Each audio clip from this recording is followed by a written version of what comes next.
Hola, caballeros. It's September 20th, Tuesday. Another rough day in the market. I'm not going to go through it. You've probably heard it from a bunch of other people, so why bother? What really matters is what is causing this and some of the ramifications behind some of the real drivers, which is obviously interest rates and the dollar. But I want to talk a little bit about real estate because I think this is another asset class that is just getting hammered and nobody really knows about it. Single family home starts came out today. They were better than expected. CNBC made a big deal about it, but this is actually really bad news. And the bad news is that it's just more inventory, right? So the big scam with real estate was there was no inventory. Well, that was a lie. There's plenty of inventory, but you had people holding back inventory. Now you've got inventory flooding on the market. Builders with any drop in interest rates just want to build because they have financing. They got it. They got to build. They took out loans. They have to use these loans or they lose it, right? These lines of credit. So they're building as many homes as they can and trying to play the interest rate game. They're going to lose. But the winner is going to be the homeowner, right? The potential homeowner who's been priced out of this market all over the country.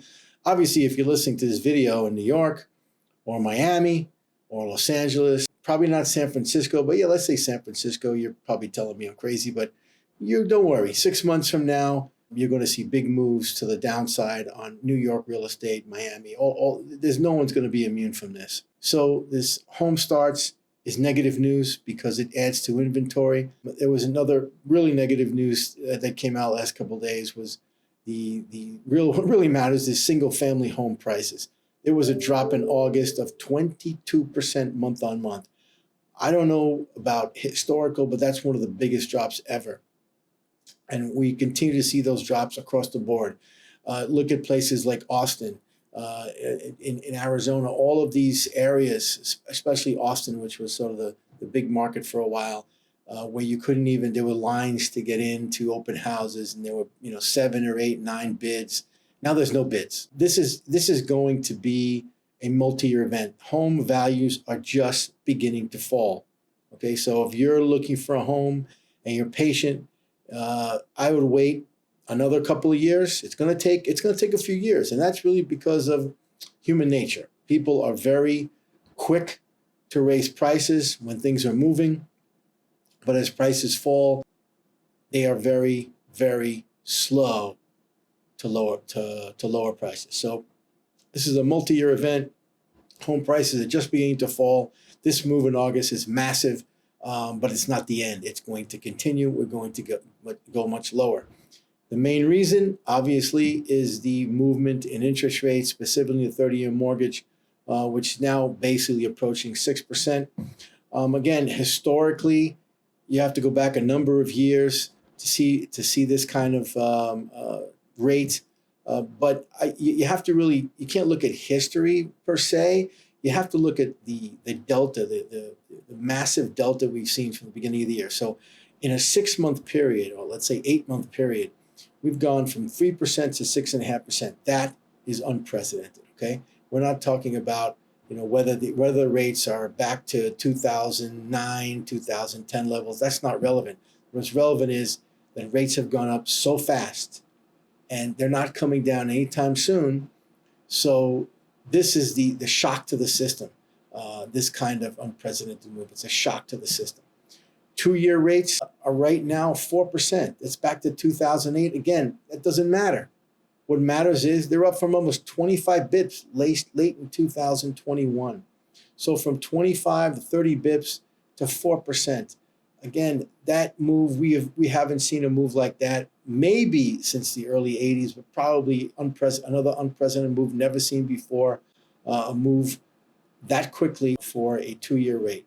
So what does that mean? I mean, certainly it's very dire because everyone's trying to figure out what the terminal rate is for the Fed, right? So where are they going to go? Is it going to be 5%? Is it going to be 6%? Bottom line is the Fed has lost control. Okay, they're no longer credible. Powell is not credible. He's never been credible from day one. He's been behind the curve from day one, and he continues to be behind the curve, and he will never get ahead of the curve. He's going to try. That's why I think It is better than 50-50 that this gentleman and the Fed goes 100 bips tomorrow as opposed to what everyone believes is baked in, which is 75. Why is that important? To get to, let's say, what they call the terminal rate, or to get to neutral, which is what the Fed needs, you have to look at real rates, right? So the real rate is the 10-year minus inflation. Right now it's negative. But as I mentioned before, I think inflation has peaked. But that doesn't mean anything, because where's it going to settle? I think it settles between 5 and 6%. Nothing to cheer about, but certainly the White House is going to cheer if inflation goes down from 8 to 6% or 5%. But the Fed is caught in a quandary, because their terminal rate, if that falls to the 5-6% level, on Fed funds has to go significantly higher. We are seeing an inverted yield curve. That means recession. It's going to get more inverted. So where does the terminal rate have to go? Not 5%, not 6%, probably 7%, probably 8% to get the 10-year back to the level where it should be, so we can have positive interest rates, right? Which will bring everything to neutral. So it's a really dangerous situation. The Fed is behind the curve. Forget about that. They've lost control, completely lost control. So we're going we're seeing moves that, again, we have never seen in generations. At the end of the day, you have to look also over to Europe. So this week, okay, and this is anecdotal evidence, Sweden raised rates 100 bips. Now, to put that in perspective, their rates were 75 bips. Okay, our rates today are 3.5. They're 75.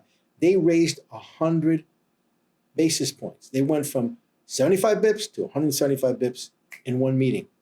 Unprecedented. Europe is a disaster. Europe is in stagflation, and there's nothing that they can do about it right now. They're going to be caught in this for quite some time, especially through the winter.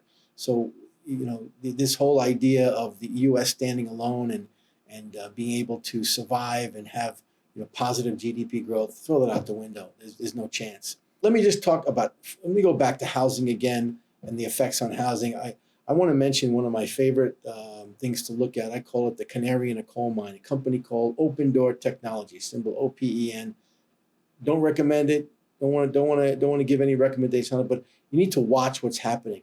This company, like BlackRock and like many hedge funds and like Zillow and others, have been buying thousands of single-family homes sight unseen for years. Okay, let me repeat that. Thousands of single-family homes sight unseen for years and years. So when you hear about pricing out real estate in the past, it had nothing to do with individuals buying homes. Nothing.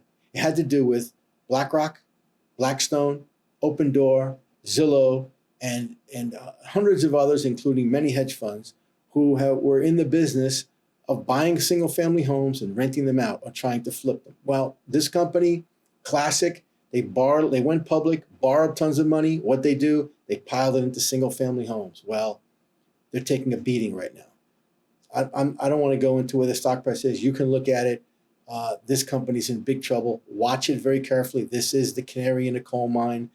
We are seeing the beginning of a destruction in this boom, in this bubble of single-family homes. Fortunately, unlike in 2008, when individual homeowners took a beating, it's going to be institutionals, alternative lenders, hedge funds. They're going to take the beating, and people are going to sit back and benefit from it, because they're going to be able to buy homes at much cheaper prices, because Open Door and Blackstone and the rest of them are going to be puking out homes for years, and they will have to puke.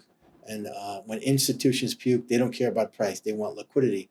This is going to be a great thing eventually for individuals who have been supposedly priced out of the market. This is, honestly, when you look back at this whole thing, this was Beanie Babies, okay? 2019, you couldn't give away a house. And all of a sudden, a year and a half later, there was bidding wars on houses, okay? I understand the pandemic, I understand all that, but at the end of the day, a lot of inventory, you're going to see it. A lot of inventory was held back, but more importantly than that, these institutional investors were buying up these homes and pricing out John Q. Public, and now they're paying the price, and no one's going to cry for them, okay? So this is what's happening, and it's just beginning. I want to mention one last thing about Bitcoin. I think I saw one thing today, as you can see on the screen now, is you have to watch this statistic. This is the total supply held by long-term holders, or what they call whales, versus the supply, right? So right now what you're seeing is that all the short-term money, all the weak holders of Bitcoin are flying out. Okay, the people, and most of them have a right to fly out because they lost their shirts, and the only ones left are these people who have held the Bitcoin on for a long period of time. These whales, these long-term holders, who probably have a cost basis of $1,000 or 500, and they've seen this thing go down, these things go up, but this is the highest spread on record, and this is something that's going to be interesting because I think it's going to be an indicator when to go back in to something like Bitcoin, not crypto. I don't like crypto, but Bitcoin in particular. And I think you're beginning to see a flush like gold, which is getting hit by the U.S. dollar. Bitcoin is being hit by this whole stock market frenzy sell-off. Gold being sold off, the strong dollar. But this is something you have to watch because we're getting close to an interesting flush in the price of Bitcoin as all the weak holders are out, leaving the long-term holders who theoretically never sell. All right, well, that's it for this evening. Have a great evening, and let's see what happens to the Fed tomorrow. Vaya con Dios.